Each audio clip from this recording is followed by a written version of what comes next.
Every lap you drive, the track is offering you free grip, literally pushing your car into the road and loading your tires with extra force, and you're driving straight through it like it isn't even there. But the track also takes grip away in places that look completely normal too, and that's where you spin without knowing why. Think about Eau Rouge at Spa. Everyone talks about the speed, the bravery, the commitment, but the reason you can take that corner flat isn't because the car is some whimsical thing. It's because there's a massive compression at the bottom which pushes you into the road with so much force that your tires have 40 to 50% more grip than they would on flat ground. Without that compression, no one's taking Eau Rouge flat, and most drivers have no idea that it's even happening. Not just at Spa, but at corners on every single track that they drive. For those of you new here, I'm Jimmy Grills, a top 2% iRacer. I've spent years coaching thousands of drivers at every level, and one of the first things I look at when drivers are struggling with a specific corner is the elevation profile, because 9 times out of 10, they've never even thought about it, and rightfully so. It's not a normal thing to microanalyze every angle of every corner on every single track that you drive. But if you want to drive really fast, then you can't be treating the track like it's flat when it's not. You've driven corners that feel weirdly planted, like the car has way more grip than it should. And you've also driven corners that feel treacherous, where the car fights you for no obvious reason. These aren't random, there's a pattern. So today I'm going to break this down into 3 concepts that build on each other. Concept 1 is nature's downforce, where the track literally pushes you down and gives you extra grip free. Concept 2, float zone, which is obviously the opposite, where the track takes grip away without warning and demands patience instead of aggression. And concept 3 is the tilted playing field, where banking and camber change the rules from one side of the track to the other. As we go through these, I want you to think about corners on your favorite track that have always felt off, either too easy or too hard or just weirdly inconsistent, because I'd bet the terrain explains it. And once you start seeing this stuff, you won't be able to unsee it. Alright, so concept number 1, nature's downforce, and this is the one that changes how you see every track you've ever driven. A compression happens where the road transitions into uphill. So at that transition, your car's momentum is still pushing along the old trajectory while the road rises up to meet it. The road pushes up, the suspension squishes down, and your tires get loaded with extra vertical force. And more force into the surface means more grip. It's the same physics, say, at the bottom of a roller coaster. The track curves upwards and you just feel heavier. Same as the car, it feels heavier, and heavier means grippier, if we're going to simplify things. And here's the part people get wrong. A dip in the track isn't automatically free grip, because when you drop into the dip, the road falls away from the car, and that's actually a mini crest. The surface curves away, the car gets lighter, and you lose grip for a moment. The compression only kicks in when the road curves back upwards. So a dip has 2 phases: grip loss on the way in and grip gain on the way out. So if you push hard at the moment you enter a dip, thinking that it's a compression zone, you're pushing into less grip, not more. How much extra grip are we actually talking about here? Like, is it negligible, or what's the move? A gentle compression at low speed might add, let's say, 10%. And it's noticeable, the car just feels more planted than you'd expect. But a severe compression at high speed, like I said at the start with Eau Rouge, it can add 40 to 50%. And that's just not a little bonus. That's like having free downforce generated by the track and lets you carry speeds that sound impossible on paper. And here's the part that most people miss. And this is what separates knowing about compressions from actually using them. That extra grip has a timer, and it only exists while you're in that compression zone, which might be as short as 10 meters or as long as 50 meters on some tracks. And once you exit the compression, grip returns to normal, or sometimes it drops below normal if you're heading onto a crest. So think of it like a turbo boost in a racing game. It activates, you get a surge of extra performance, and then it runs out. The entire skill is knowing when that boost is live, so you can push harder during that window, and then easing off the moment that it fades. So during a compression, you can be more aggressive, harder braking, sharper turn in, earlier throttle. The extra grip provides margin for inputs that would exceed the limit on flat ground. But if you maintain that aggression past the compression exit, the window closes and your inputs are suddenly way over the line. That's where the unexplained slides come from. Everything felt fine until the boost ran out and nobody told your right foot. So here's what you can try, because there's no point me just talking about stuff, right? Pick one compression on a track that you know. It could be Eau Rouge, a place where the road transitions uphill and the car always feels weirdly planted. Carry 5 to 10% more speed through it and feel the car handle that extra demand without complaint. From there, you can start to push it and play around with it. That's free grip you've been leaving on the table every single lap. And then you complain that other cars are faster than you. It's because you're just not making use of what you have. And by the way, if you want to go way deeper into this on camber, banking, grip management, all of it from the fundamentals up, I break it all down in my book, Precision Racing.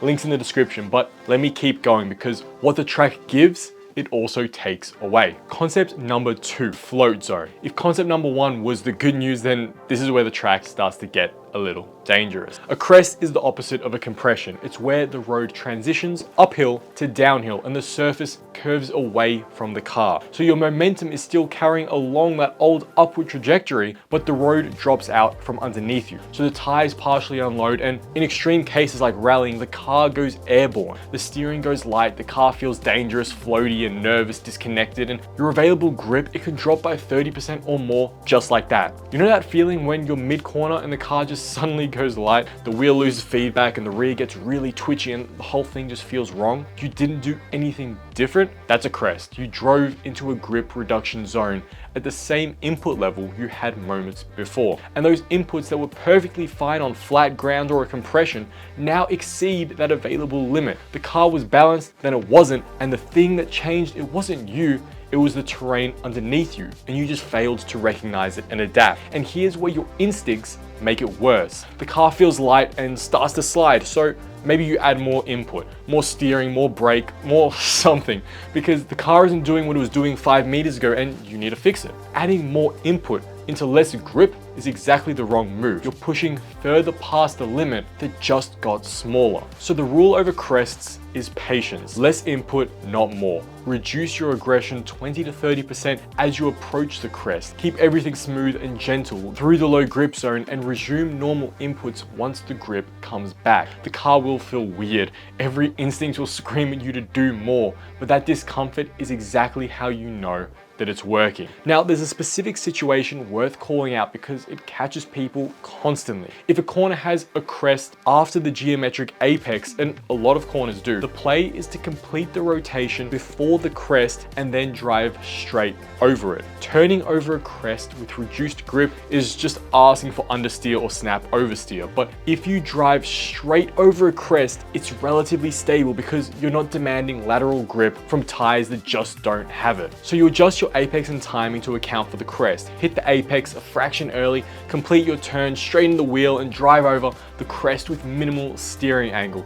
And it feels like a compromise, and well, it is. But the car that stays on track is always faster than the one that spins. And this gets really tricky when sections transition from compression to crest in quick succession. The grip goes from high to low over maybe 20 to 30 meters. One moment you're in a compression zone pushing hard and feeling planted, and 20 meters later you're floating over a crest with 30% less grip. If you don't adjust in that window, the aggression from the compression carries straight into the crest and you lose the car completely. Le Saur at Spa is a perfect example. There's a compression right around the apex. The road dips and curves back up, so the car feels planted and you get the surge of grip mid-corner, but just past the apex, the track crests as it starts dropping down towards Eau Rouge. So you've got all this confidence from the compression, you're on the throttle and the road falls away and suddenly you're floating with 30% less grip than you had a second ago. That's why Le Saur pushes people wide on exit. The aggression worked at the apex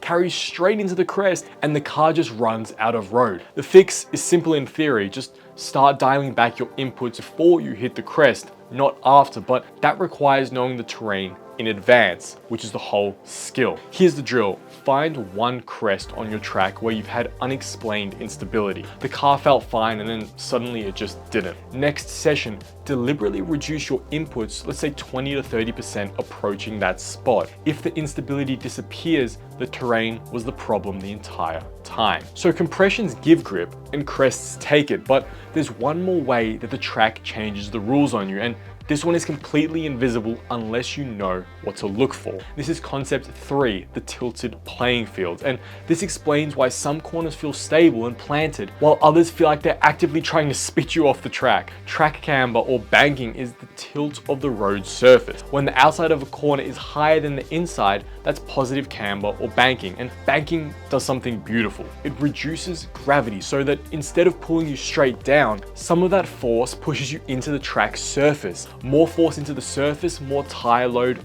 more grip. Same principle as compression, just tilted sideways. Mild banking might add 5 to 10% grip. Severe banking at speed, so think Daytona, Indianapolis, adds 30 to 40%. That's how oval cars can corner over 300 kilometers an hour, but even subtle banking on a road course makes a real difference. The car settles into the turn, tracks naturally through the corner, and you can hear in the tire noise that there's grip to spare. Now let's flip it. Off camber is where the inside of the corner is higher than the outside. The track tilts away from you, and instead of pushing you into the road, gravity is now partly pulling you sideways down the slope. Less load, less grip, and the car feels like it's sliding downhill even while moving forward. Every input becomes more critical because your margin just shrank. Laguna Seca turn 3 is the textbook example. The corner looks moderate, the radius isn't tight, but it's severely off camber, and it catches drivers every single time because they drive it like it's flat. The geometry says one speed,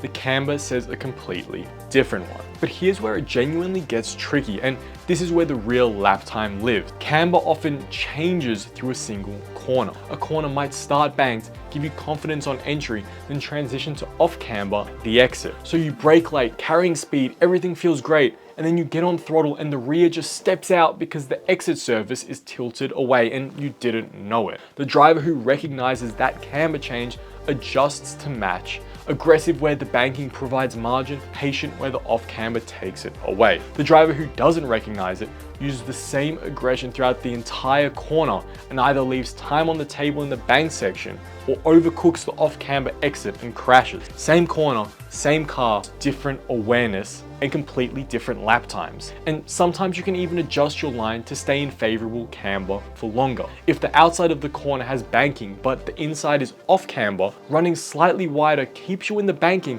and gives you more total grip through the corner. It's not the geometric ideal, but when grip is the limiting factor, the line with more grip beats the line with the less distant. The actionable takeaway here is this: watch onboard footage of your problem corner, look for the tilt. Is the outside higher or lower than the inside? Does it change through the corner?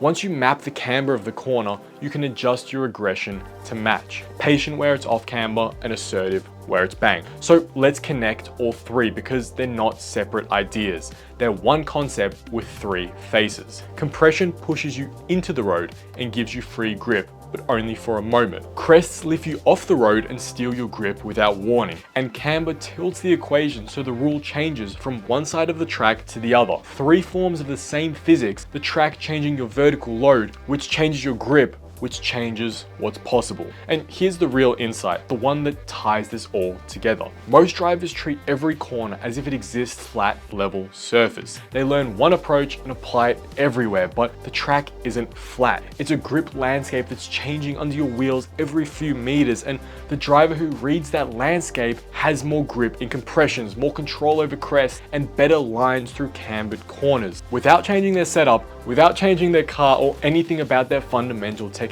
just awareness. Imagine loading into your next session and instead of driving every corner the same way, you feel the terrain. The push of a compression loading your tire, the float of a crest telling you to wait, the lean of the banking showing you where the grip lives. You're not guessing anymore, you're reading the road. And the speed that gives you isn't something you had to fight for. It was already there, built into the track itself. Now, if you want to go deeper on this, I mean really master how the car interacts with the track from the ground up, I cover all of this and way more in my book, Precision Racing. We break down the grip physics, weight transfer, trail braking, elevation profiles, and way more. It's honestly the stuff I wish someone had laid out for me when I was first trying to figure out why certain corners just wouldn't cooperate. So the link's in the description if you want to check it out. But while understanding the track terrain is important, if you don't know the 4 silent habits that are killing your lap time, then click here.